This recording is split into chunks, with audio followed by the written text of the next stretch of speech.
Right. And I say to that, baloney. Baloney. I mean, I like to win. I'm just going to say it. If there's going to be an activity where there's going to be a winner and a loser, I want to be the winner. I want to have more points. I want to have the W next to the event.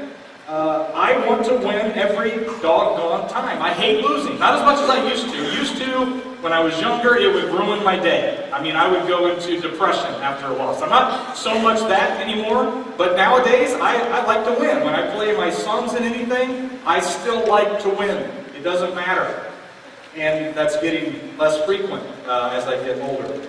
But I find myself chiming in with Vincent van Gogh, who once said, winning isn't everything, it's the only thing. Or the great Vince Lombardi, who said, if winning isn't everything, why do they keep score?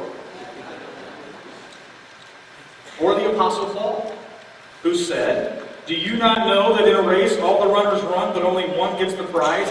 Run in such a way as to get the prize. Well, for the next 4 weeks, we're doing this courageous campaign. And today what we're talking about is courage versus complacency. Now, I didn't know until 2 days ago that I was going to be talking this morning. As Tony said, Dale had to leave town suddenly to go to Florida for his grandpa's funeral. So Dale texted me on Thursday night and asked if I could do this. And when I saw what the topic was, I was like, I don't want to talk about this. Because it's always been a struggle for me. This topic, since I became a Christian, this topic has always been a struggle in my Christian journey.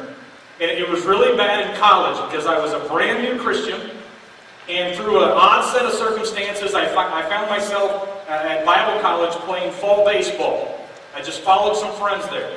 Well, I had grown up playing a lot of sports, and baseball was my sport. I loved baseball. I was on a traveling team, and we were coached by this grizzly, old-school baseball guy who taught baseball the old-fashioned way. And what I mean by that, I was a pitcher. And so back in the day, you could do a little chin music, if you know what that is. If a batter got too close to the plate and you were the pitcher, your job was to back him off that plate by throwing it near him a little bit. Okay? It was called a brushback pitch, and we did that. And if anybody did anything that was referred to as bush league, there's kind of this hidden code in sports. And if somebody breaks that code and does something to mock you or embarrass you, we dealt with that. I was taught that for the first 17 years of my life. And then, as I said, through a series of unexpected events, I'm 18 years old. I was at this Bible college playing baseball with a bunch of sissy Christians. And I was a freshman, and they let me start a varsity game, like the second or third game of the season. I started the game, and I don't remember, it was the first or second inning, because I was kind of amped up. I wanted to prove myself, and first or second inning, I had 3 balls, no strikes on a batter. So I was winding up, I was in my wind-up for the 4th pitch. This guy at the plate, the batter, he turns around and starts waving the bat and making a face at me, trying to distract me. I'm in the middle of my wind-up, and my old coach's voice popped into my head. And my old coach's voice said, knock it down. And that's what I did. I threw it right at his face. He went down. I didn't hit him. Back off. He went down in a cloud of dust. The other bench came. They all stood up. My coach yells, timeout. And I thought my coach was going to come out and pat me on the back and say, wait, that's all right. And I could tell he was mad when he's coming out. He said, what was that? I said, he squared on him, knocked him down. And here's what he said that has bugged me for 25 years. He said, we don't do that here. We play like Christians. What does that mean? What does that mean? Are we supposed to do that? Not just in sports. In fact, I'm not going to talk about sports today, but I'm talking about any area of our life. What about business? When you're trying to make decisions, and you got competitors out there. Or what about relationships? Or what about setting personal goals? Or what about when we're being taken advantage of? What are we supposed to teach our kids about winning and losing and competing and courage? Because that's what we're addressing here today. See, I think our world makes it too easy these days to drift into a very non-competitive, lackadaisical existence. Everything today is easy, as technology has made lots of stuff easier than it was. I remember a day, back when I was a kid, we didn't have remote controls, did we? We had to walk all the way across the living room if we wanted to change the channel. And we only had 3 channels. And if the president was on, your night was shot. You're done. You had PBS, that's all you had, was left. Nowadays, we got hundreds of channels. I got 3 remotes to try to figure out one television. They make them easy these days. Nowadays, we have to work a little harder at everything, and I think it's made us a little bit lazy. There's a Christian comedian that I love, his name's Tim Hawkins, and he points out this phenomenon in society in just a couple of ways. I don't mean to pin anyone down, but he uses some good examples. He says, do we really need electric toothbrushes? I mean, you may have one, more power to you, but, you know, do we really need, are you ever brushing your teeth? And you're like, oh, man, I'm developing a burn here. I'm going to have to do the lowers later. I'm going to have to put some power in this thing. I'm worn out. Well, this next one happened to me this morning. On the way here, I had to get gas. Right around the corner from my house, I get gas. So it's cold out. It hasn't been cold much lately. I get out, put the card in, I punch 87 on the deal, put the thing in and squeeze the nozzle. That little kickstand thing, broken. Don't you hate that? Well, I was like, what? You mean I gotta stand here and hold? I'm gonna get carpal tunnel before this is over. I gotta stand here the whole time? Well, here's a great example of this. Maybe some of you have these. I actually wanted one when they first came out a couple years ago. They got these alarm clocks now that project the time on the ceiling above your head. Well, we all know how hard it is to go. How lazy are we? So there's lots of examples of that. And if you were to ask Christ followers from different churches or even different pastors for different churches their opinion on this topic, many of them would be on the side of the ledger that would say, we're not supposed to be competitive at all. That's not what we're being taught. They would point to passages in the Scripture where Jesus said that the meek shall inherit the earth. Where he said, turn the other cheek if you've been confronted by someone else. And it seems like in some passages, if you look at the right ones, or if you cut and paste the right ones, it might seem like the Bible promotes a passive approach to life. And so you would side with Mr. Grantland Rice, and you would decide it's not whether you win or lose, it's just how you play the game. But we see examples of this around us today, everywhere. There are some sports leagues like Upward that don't keep score. I think that's great. But there are sports leagues that do, and I think that's great. I just don't think the two should mix. There are some sports leagues that's going to give every little Johnny and Susie a medal at the end. So it doesn't matter if you've excelled. And what I'm afraid of, I like that concept, but what I'm afraid of is that after a while, are we promoting a culture of mediocrity? In almost every aspect. You know, there are school systems now that no longer use the numeric system for grading because they're afraid that it'll make some kids feel like failures. Well, guess what? If you're getting 70, you might want to beef it up a little bit. Right? And I know this is going to rub some of you the wrong way, and that's okay because I want to get you thinking today. My fear is that we are raising a generation of kids towards mediocrity and tolerance. Jesus said in John 14:6, I am the way, the truth, and the life. No one comes to the Father except through me. That statement is not politically correct in our society. And what we need to know as parents is, this is not what our kids are being taught. Our kids are being taught this rewrite of that scripture. He might be one of the ways. He is one source of many truths. And he is an option for your life if that's what you want to do. And in my opinion, that's not true. And so, but we live in this world. We're expected to play by those politically correct rules. So how do you mesh the two when we're out? And we do believe that Jesus is the only way, and He is the only truth, and He is the only life, and there is no other way to get to heaven. How do we merge those two thoughts in our culture? So what I'm going to talk about, three quick things. You want to write these down? Fine. I'm going to give you an outline of how we're doing this. I believe the courageous parent shows them to see what they cannot see, helps them to do what they cannot do, and inspires them to believe what they don't yet believe. I'm going to start with the first one. A courageous parent shows them to see what they cannot see. If you had to guess, out of all the commands in the whole Bible, from start to finish, out of all the commands that were listed, if you had to guess what was the most repeated command in Scripture, what would you guess it was? First time I heard this, I got it wrong. Because it's not be more loving. It's not to serve more. It's not about your struggle with sin. It's not about pride. Although those are all very good topics, that's not the most repeated command in all of Scripture. The most repeated command given throughout Scripture is two words. Fear not. Over and over and over in the Bible, that's what we're commanded to do. Don't be afraid. Trust me. Be strong. Be courageous. Fear not. You see, fear is relative.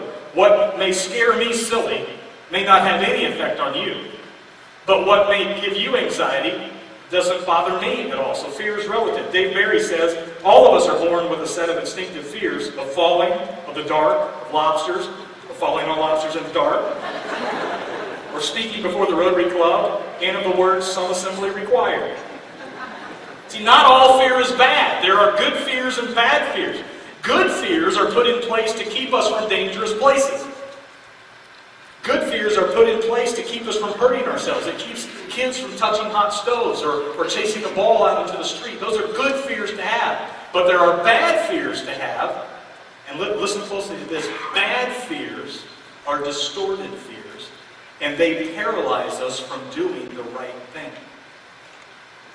Bad fear paralyzes us from doing something we ought to do because it's distorted.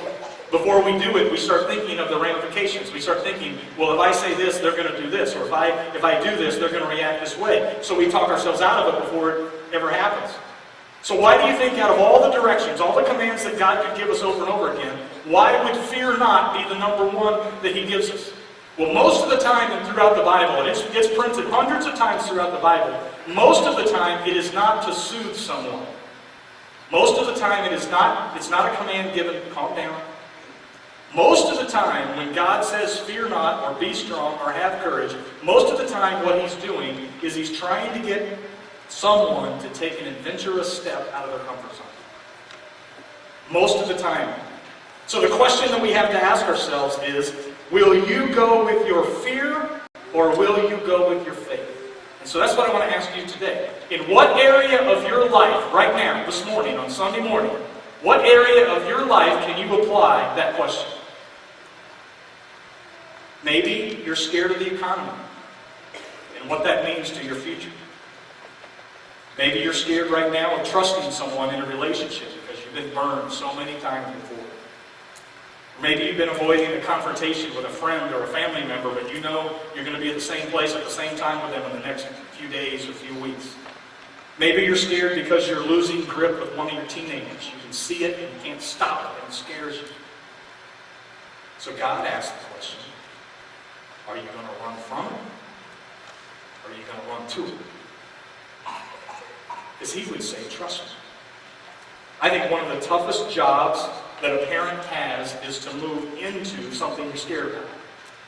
But God did this all throughout the Bible. He encouraged Abraham to have a baby at 100 years old. That was no more remarkable then than it is now.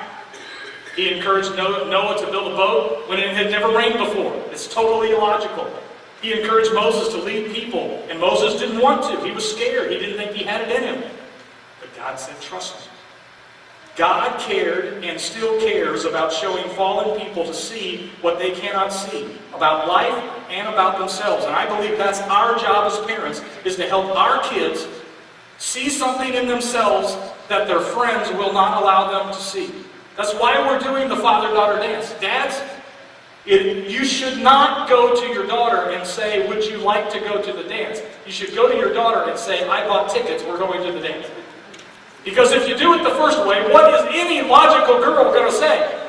Yeah, I think it's yuck, a little weird.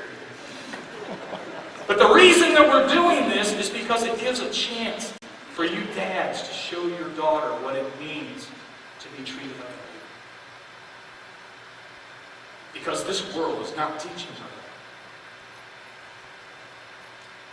Which leads us to the second quality of a courageous parent. A courageous parent helps them do what they cannot do. One of the most famous examples of this is Matthew chapter 14. In Matthew chapter 14, they had just come from, Jesus had just fed 5,000 people with a sack lunch. So he had shown that he can do things that are illogical. He can do things that don't make sense. And so then right after that, because they're so exhausted from the day's activities, he puts the 12 disciples in a boat, and he tells them to go to the other side, and he'll join them there. And here's what the scripture says. At about 4 o'clock in the morning, Jesus came toward them walking on the water. They were scared out of their wits. A ghost, they cried, crying out in terror. But look what Jesus said. Jesus was quick to comfort them. Courage. It's me. Don't be afraid. Peter, suddenly bold, said, Master, if it's really you, call me to come out to you on the water. And Jesus said, come on. And when this story is usually taught, a lot of times, mistakenly, I think we focus on Peter's failure because he sinks. And what I want to turn it around and say, where are the other 11 dudes? They're still in the boat. At least he got out of the boat. He faced an illogical choice. People don't walk on water. But he did it because he trusted the person that was calling him out there. And isn't that part of our job as parents? Isn't part of our job as parents when they're up in a high place and they're little bitty and say, jump. Or the first time we take the training wheels off, they're scared. Say, Daddy, I can't do this. It's okay. I'm right behind you. Or when they fall and they're hurt, you tell them it's going to be better. Or when they're learning to drive and you're doing that stupid cone exercise that they'll never ever repeat in the rest of their life, and they keep knocking the cones down and you say, it's all right, we'll keep doing it, we'll keep doing it, we'll keep doing it. But the older they get, the higher the stakes go. Because we're going to walk them down the aisle. And they might be scared that they're making the wrong decision. That's our job, is to say, you can do this. When they're about to have their first baby, you tell them it's going to be all right. When their spouse leaves, or their job is lost, or their child breaks their heart, we still say, I'm still right behind you. This last month has been a tough month for Rachel and I with our 8th grader, Elijah. We've been put to the test. And I wrestled with whether or not to tell this story, but I'm going to go for it. And what happened last month, there's a pack of kids at school that love to fight all the time. And for some reason, one of them, I'm not going to name, I'm going to call him Chumley. Okay? You fans of that TV show know. But Chumley decides that he's going to, that Elijah is his target. So this started about a month ago. Every day, relentless, let's fight, let's fight, let's fight. So we started a series of conversations at home about what we believe in about that. And I don't believe in fighting. I've never been in a fist fight in my life. Not because I didn't have an opportunity. I was just able to get myself out of it for whatever reason. So we were telling him we think there's other ways. Our society is so hypersensitive about the bullying thing, rightfully so. The school's going to have a no tolerance policy, no matter which. If you're the defender or the aggressor, you're going to get burned. That's the way this is going to go. But it kept going and going. Every ball game, text messaging, Facebook, everywhere we turned, Chumley was coming after and really making our life pretty miserable for a while. And we kept talking about it. What are we going to do about this? We went through all the options. And one of the things I believe in is I do not believe in aggression as far as the fighting goes, but I do believe that we have the right to defend ourselves.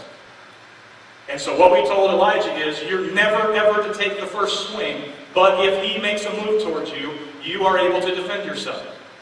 Well, this Chumley wasn't doing that. He was smart enough to know. He wasn't going to take the first one.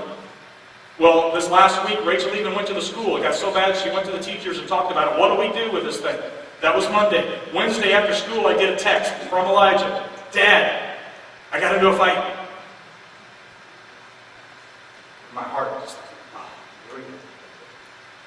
And so the way that it went, what happened is after school, Elijah was walking to the bus, Chumley followed him out like he does all the time. He's taunting him. There are 50 students and a bus driver that saw all this happen, and he came up behind him, and Elijah, just like we trained him, he said, I'm not going to fight you, I don't care. How many times you do this, Chumley, I'm not going to fight you. And then the kid smacked him in the face. He still didn't. He said, I'm not going to fight you. Then the kid balled up his fist and hit him inside the head. Then my son dropped the book. One hit, Chumley went to the ground, and then he went running into school like a little sissy. Now, I could say, I wrestled because I don't know where all of you stand on all these issues. And I don't know how you would take me telling that story. But then I realized the topic I'm talking about, and because what I was facing, what Rachel and I were facing, was a value system compared to a politically correct society. I want my son to be raised to know that someday you're going to be the husband, and it's going to be your job to protect your family if someone takes aggression against you.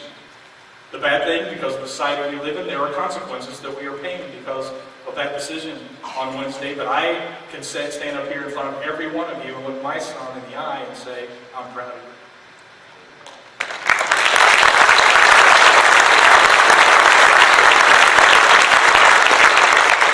Now you might say, well, the Bible says turn the other cheek. He did. He didn't give any instruction after that. I only have 2 cheeks.